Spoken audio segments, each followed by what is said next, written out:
Railway station पर भूतों की बारात। एक हिमानी नाम का गांव था। गांव से कुछ ही दूरी पर एक भूतिया रेलवे स्टेशन था। गांव के लोगों का उस रेलवे स्टेशन से आना जाना तो क्या, उसके आसपास भी भटकते नहीं थे, क्योंकि उनका मानना था कि उस रेलवे स्टेशन पर भूत रहते हैं। हर अमावस्या की रात उस भूतिया रेलवे स्टेशन से भूतों की बारात निकलती है, वह भी पूरे गाजे बाजे के साथ। बारात में एक भूतिया दुल्हा अपनी पूरी पलटन के साथ गांव में आता है और एक जवान लड़की को अपने साथ ले जाता है। आज फिर वही मनोज अमावस्या की काली रात आ गई। घर में एक जवान बेटी है, कैसे मैं उसकी रक्षा करूं? घबराने की कोई जरूरत नहीं है।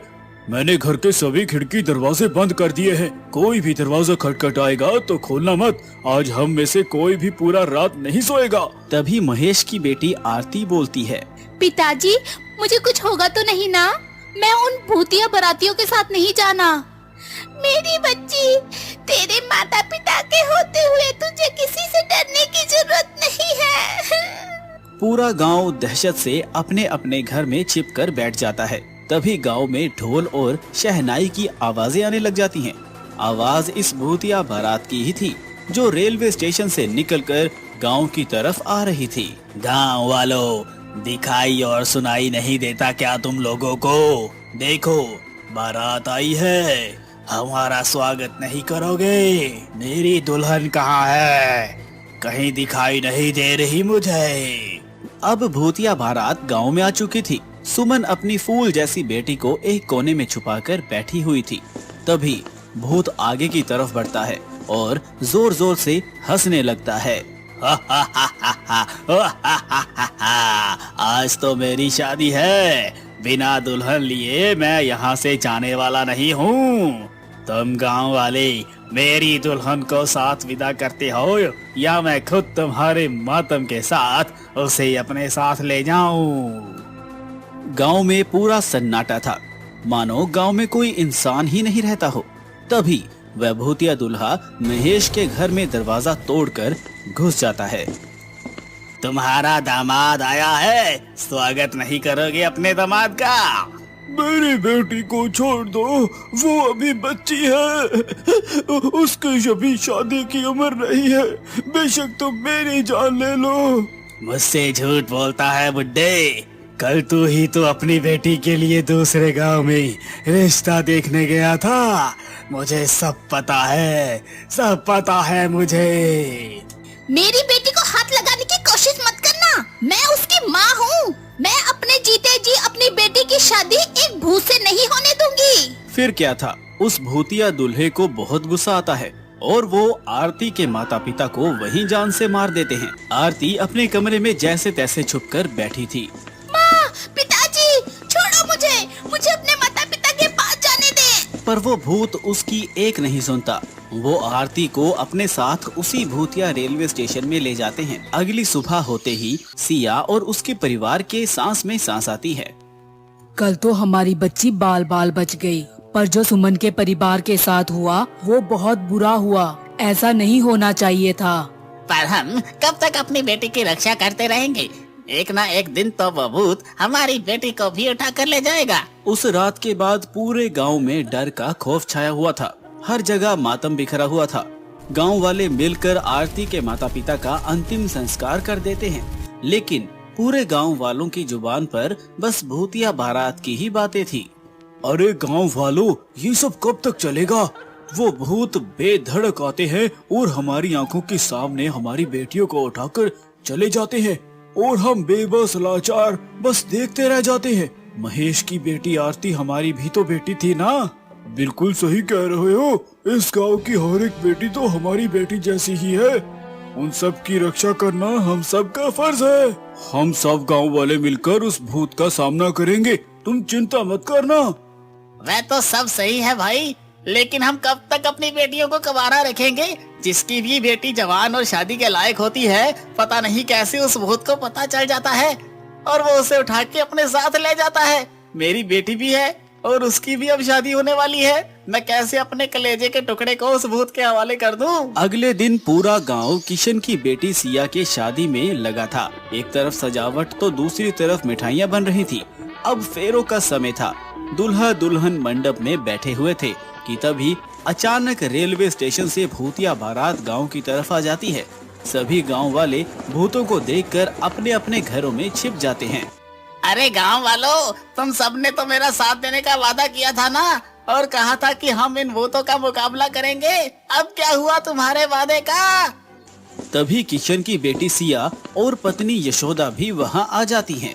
तुम्हारा ये साहस कि मेरे बिना तुम अपनी बेटी की शादी करने चले थे। जैसे ही भूत सिया के माता पिता को मारने वाला होता है कि तभी सिया उसी भूतिया दूल्हे के सामने आ जाती है और कहती है, आप मेरे माँ बापू जी को मत मारिए। अच्छा, छोड़ दूं?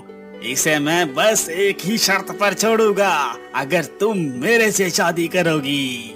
नहीं नहीं मेरी बच्ची, शादी के लिए तू हाँ मत भरियो। तेरी शादी से अच्छा है कि ये भूत हमारी जान ले ले। माँ, पिताजी, अगर इस भूत से शादी करने से आप दोनों की जान बचती है तो मैं ये शादी जरूर करूँगी। ये कहते ही भूतिया दूल्हा अपने बैंड बाजे के साथ सिया को अपने साथ भूतिया रेलवे स्टेशन की ओर ले जाने लगता है।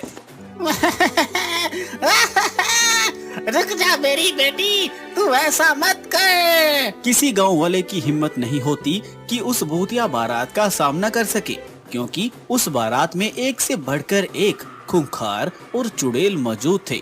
वहीं अशोक नाम का व्यक्ति अभी हाल ही में गांव में आया था और ये सब देखकर वो कहता है, ये ठीक नहीं किया हम सब ने। मेरी भी एक बहन है और उसकी भी उम्र शादी के लायक हो गई है। क्या उस सिया की जगह मेरी बहन होती तब भी ऐसा ही करते हम लोग। गाँव की बेटियों को हम यूं ही उन भूतिया बारातियों के हवाले करते आ रहे हैं। कल को मेरी नीलम का नंबर ना हो। भैया भाभी, मुझे बहुत डर लग रहा है। आए दिन इन भूतों का खौफ बढ़ता ही जा रहा है।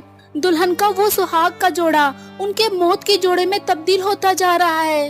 बहन, तू चिंता मत कर, मैं इसका समाधान जरूर निकालूंगा और तेरे साथ साथ इन गांव वालों को भी इन भूतिया बारातियों से मुक्त कराऊंगा। इसके बाद अशोक जंगल में एक तपस्वी तांत्रिक के पास जाते हैं और उनके पास पहुंचकर अपने गांव का हाल बताता है। बेटा, मैं देख पा रहा हूँ कि तुम्हारे गांव पर एक शराबित भूतिया बारात का साया है और उस भूतिया बारात से छुटकारा पाने के लिए मेरे कहे अनुसार नियमों का पालन करना होगा। जी तांत्रिक बाबा।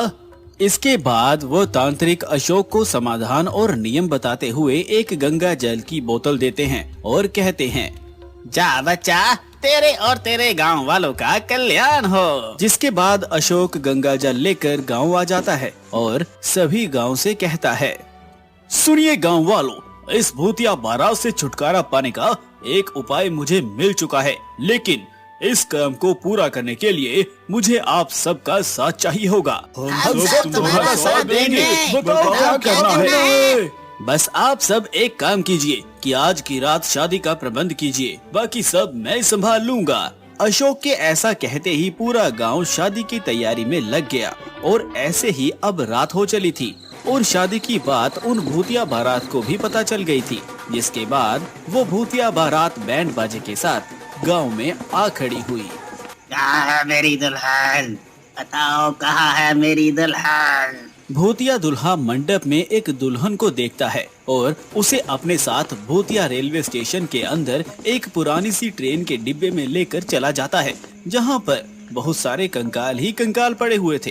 तभी वह दुल्हन घूंघट उठाते हुए कहता है, ये नहीं तुम्हारी दुल्हन, कर लो अब शादी। धोखा हुआ है मेरे साथ, धोखा। मैं तुम्हें नहीं छोड़ूंगा। भूत के ऐसा कहते ही अशोक अपने हाथों में छुपाए हुए गंगा जल को उस ट्रेन में पड़े कंकाल के ऊपर छिड़क देता है और बाहर निकल जाता है। जिसके बाद उस पूरी ट्रेन में आग लग जाती है और वो भूतिया बारात उस आग में भस्म हो जाती है। अशोक के इस काम से अब गांव में बेटियों की शादी अच्छे से होने लगती है और सब कुछ ठीक हो जाता है। श्रुति अपनी सास, पति, ससुर और 1 साल की बेटी पिंकी के साथ रहती थी। उनके दिन गरीबी में कट रहे थे। मोहन सारा दिन गांव के पास वाले रेलवे स्टेशन पर जाकर कूली का काम करता था, लेकिन उसकी कमाई से पूरे परिवार का खर्च चलाना भी मुश्किल पड़ता था। भाग्यवान, लाओ रोटी दे दो, बड़े जोरों से भूख लगी है। श्रुति, ओ श्रुति। मोहन श्रुति को आवाजें लगाने लगा, लेकिन कोई जवाब नहीं आया। ना जाने ये कहाँ चली गई है। मोहन घर में ही बैठकर श्रुति की राह देखने लगा। उसकी बेटी पिंकी स्कूल गई हुई थी और माँ बाप सो रहे थे। मोहन की भी राह देखते देखते आंख लग गई। कुछ देर बाद उसे किसी के कदमों की आहट महसूस हुई और मोहन जाग गया।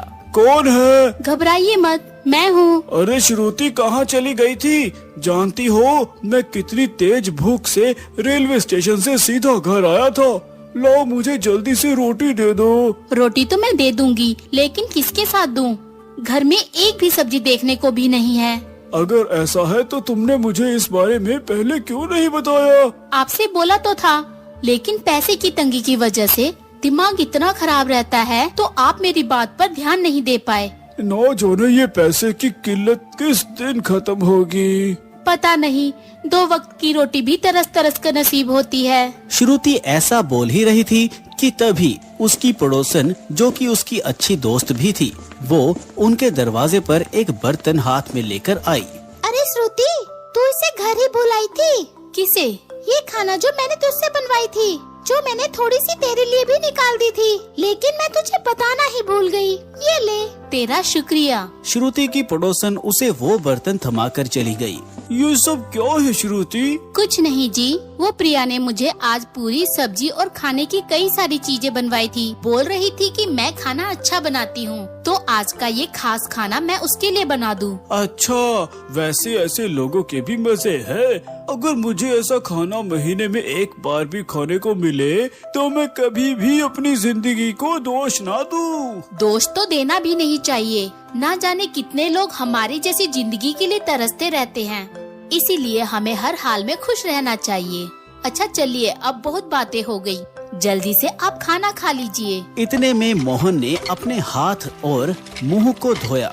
इतनी ही देर में पिंकी भी स्कूल से आ गई और पड़ोसन के दिए हुए खाने को श्रुति ने अपनी सास, ससुर और पति और बेटी के बीच में बांट दिया। वाह वाह वाह, मजा आ गया। श्रुति, क्या ये सब खाना सच में तुम ही बनाई है? आपको कोई शक है? नहीं नहीं, बिल्कुल नहीं। मैं जानता हूँ कि मेरी बीवी बहुत ही स्वादिष्ट खाना बनाती है, तभी तो हम पूरे हफ्ते सिर्फ आलू खाकर ही अपना गुजारा कर लेते हैं। मोहन की बात सुनकर सभी हंसने लगे। थोड़े से खाने में गरीब परिवार ने अपना पेट भर लिया था। प्याज या सिर्फ नमक से रोटी खाने वाले लोगों को अचानक ही इतना स्वादिष्ट खाना मिल जाना किसी खजाने से कम नहीं था। उनके दिन ऐसे ही गरीबी में कट रहे थे। ना उन लोगों के पास कुछ अच्छा खाने को था और ना ही पहनने को, लेकिन फिर भी वो लोग हंसी खुशी अपना समय बिता रहे थे। एक दिन मोहन का दोस्त राज ट्रेन से उतरकर उसे देखकर उसके पास आया। अरे मोहन, कहाँ है भाई? अरे कौन भाई? पहचाना नहीं? तेरा दोस्त, तेरा यार हूँ मैं। अरे अरे राज, आजा भाई आजा। कैसा है? बढ़िया, तू बता, इतने समय बाद तेरे क्या हाल चाल है? हमारा भी सब बढ़िया। बस बहुत सालों बाद गांव आया था और मैं ट्रेन से उतरते तुझे देखा तो सोचा बचपन के यार से मिलता चलूं। बहुत अच्छा किया, आ घर चल। नहीं नहीं, बस अभी ही मुझे लौटना है। वैसे मोहन, इतने सालों में तू तो काफी बदल गया, लेकिन ये कुली का काम आज भी वैसा ही है। तूने ये काम छोड़ा नहीं? तेरा काम वाम सही चल रहा है या नहीं? तू खुद ही देख ले, बस यही काम है। क्या भाई, इतनी महंगाई के जमाने में तू सिर्फ इस कुली के काम के सहारे अपना घर चलाता है? तो मैं और क्या करूं? मेरी मान, तो इस काम को छोड़कर कोई दूसरा काम शुरू कर ले। दुनिया कहां से कहां पहुंच रही है और तू आज भी यहीं अटका हुआ है। जानता हूँ, लेकिन मैं क्या काम शुरू करूँ? कोई भी नया काम करने के लिए पैसों की जरूरत पड़ती है, जो कि मेरे पास देखने को भी नहीं है। तू चिंता क्यों करता है? अभी तेरा दोस्त जिंदा है। मैं दूंगा तुझे कारोबार लगाने के लिए पैसे, और जब तेरा काम चल जाए तू मेरा पैसा लौटा देना। राज ने मोहन को उम्मीद की एक किरण दिखाई। मोहन को भी राज का विचार अच्छा लगा और वो दिन भर बस यही सोचता रहा कि वो क्या करे। अकेले दिमाग मारने से अच्छा है कि मैं इस बारे में माँ और श्रुति से बात कर लूं। मोहन ने घर जाकर सभी को पूरी बात बताई। सभी बहुत खुश हो गए और तब मोहन की माँ आस्था बोली, मेरी बात मानो तो कोई ढाबा खोल लो। मेरी बहू इतना अच्छा खाना बनाती है कि कोई भी उसके हाथों का खाना खा के दीवाना हो जाएगा। मोहन को अपनी माँ का विचार पसंद आ गया। तो ठीक है, तय रहा। श्रुति, मैं राज से पैसे लेकर गांव में ही एक ढाबा खोल लूंगा और तुम और मैं उस ढाबे को मिलकर चलाएंगे और हर दिन खाने का मेन्यू चेंज रखेंगे। जी बिल्कुल सही कह रहे हैं आप। सभी ने मोहन की बात पर गर्दन हिला दी। अगले ही दिन मोहन ने राज से 30,000 रुपए उधार लिए और वो जरूरत का सारा सामान ले आया। श्रुति ने भी बड़ी ही मेहनत से भगवान का नाम लेकर खुशबूदार खाना बना दिया और दोनों पति पत्नी ग्राहकों के आने की राह देखने लगे। सुनिए जी, यहाँ तो कोई नहीं आ रहा। सब्र रखो श्रुति, कोई तो आ ही जाएगा। सुबह से शाम हो चली थी, लेकिन अभी तक कोई भी उनके ढाबे में नहीं आया था। शाम के समय एक ग्राहक आया और वो कोई और नहीं बल्कि राज ही था। और भाभी जी, मोहन, कैसा चल रहा है सब कुछ? अरे राज, बस क्या ही बताऊं। तू बैठ, मैं तेरे लिए गर्मा गर्म खाना लाया। हाँ भाई, जल्दी ला, वही तो खाने आया हूँ। मोहन ने राज को खाना सर्व किया।